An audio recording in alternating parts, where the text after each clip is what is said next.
Bloomberg Columnist on Trump's verdict. He's a loser, is what he said. Bloomberg's opinion columnist Tim OBrien did not mince his words. He pointed out that Donald Trump is a loser. He said that now that a jury of his peers has looked at the allegations and ruled against him, it makes his machinations moot. In other words, Trump goes out there, she's lying, all of that. Well, you know what? We had a jury.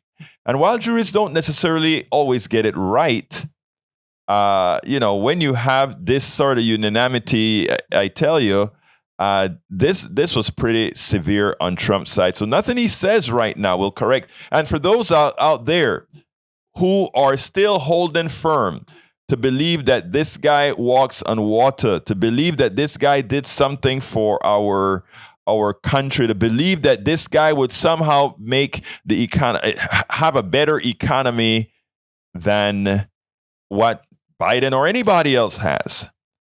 I hope you understand what you're doing. There are too many people out there that for spite, for ideology, for saying I am a Republican or I'm a conservative or I'm this or whatever, you just cling on to somebody like Donald Trump.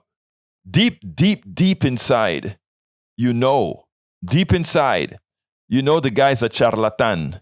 The guy is lying to you. The guy doesn't mean well. The guy isn't even a billionaire. All these things. But sometimes, the way we are, it's like just because we can't go back on all the bad decisions we've made, the gullibility that we've had, we decide that we can't. Well, I'm going to tell you something from a personal standpoint. I've been gullible many a times in my life. I've been wrong many a times in my life. And the most refreshing thing that one can, the most refreshing place one can get to is when one realizes, and I'm talking from experience, to come out and say, God, I was wrong. I am going to do better. I am going to change. What that does for one's soul, for one's humanity, you would not imagine. So to which I tell all to folks who listen to the program, folks who are here, I always say the one thing. It's not, there's no shame in having made the wrong decision. There isn't any shame in having voted incorrectly. There's no shame there. The shame is after realizing you've made a mistake for the sake of egotism, for the sake of not wanting to say I screwed up, to keep doing the wrong thing. And too often in America, that's where too many of us are. We just can't say I was wrong, or, I just screwed up, or I was gullible. I have admitted that on air and elsewhere. I was ignorant 3 decades ago or a little bit more on the LGBTQ issue. I was ignorant. I was wrong several years ago on my chauvinism, my sexism, and I made the decision to change and do the right thing and change my voting patterns accordingly as well, right? And how refreshing it feels when one can go out and shout to the world, hey, I was wrong, man, but man, I see the light. It was just like after getting the surgery on my eyes, I could see there's no more clouds. I can see the happiness that comes from that and the humility as well that comes with that. Folks, it ain't hard to do that.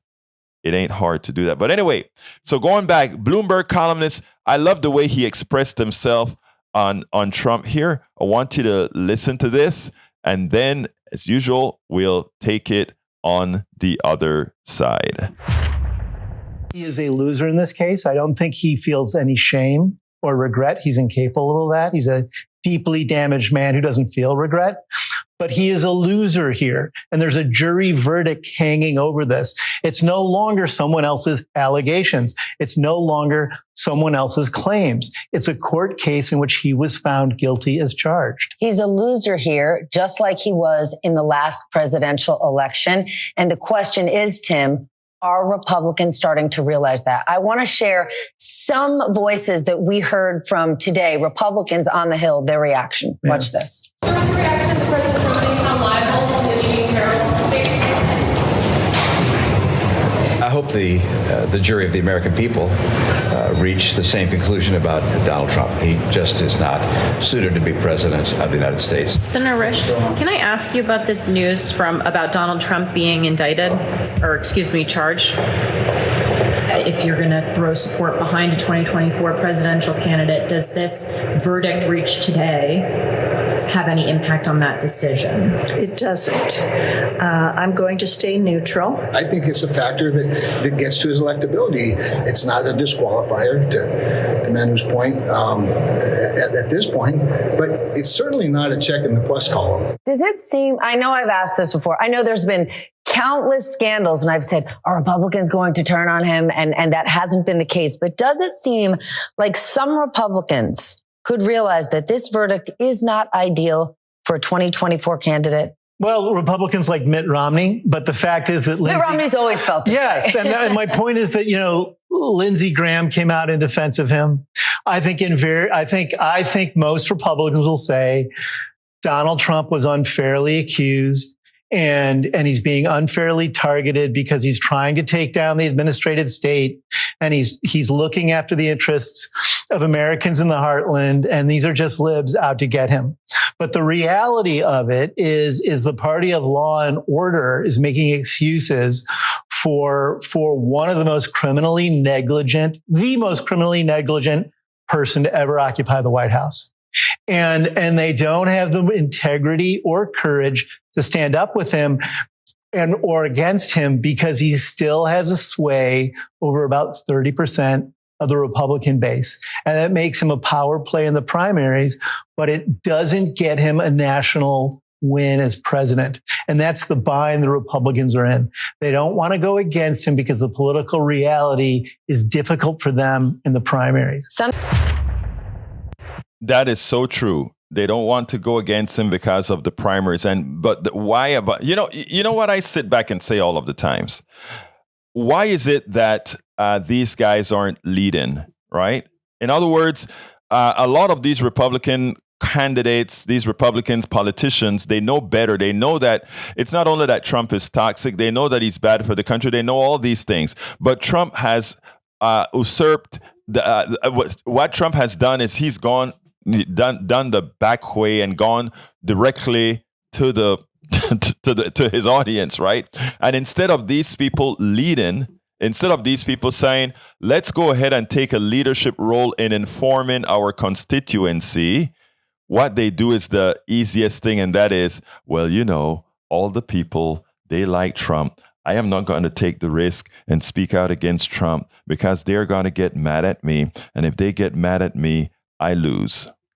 No courage. Leadership requires you sometimes to take the spears. And you're so better rewarded after folks say, "Oh, he is a leader. He was able to do this before we did because he saw the light before we did." We definitely want him leading. And I think that is where folks believe it or not, super conservative Liz Cheney and others, I think that is where people like her are going to create the rebirth of their party at some time. We spend a lot of time deconstructing the news, trying to parse it into a form that everybody can understand. We try to find those little nitpicks where it flies above the fray, etc. If you really like these videos that we do, I want to ask a big favor. Please go ahead. Number 1, subscribe to our channel. And number 2, please join if you can. Thank you so kindly for watching. Keep watching. Please remember to share. We must populate the entire internet with our progressive message, a message that we know is what most Americans say that they want. So help us, please join.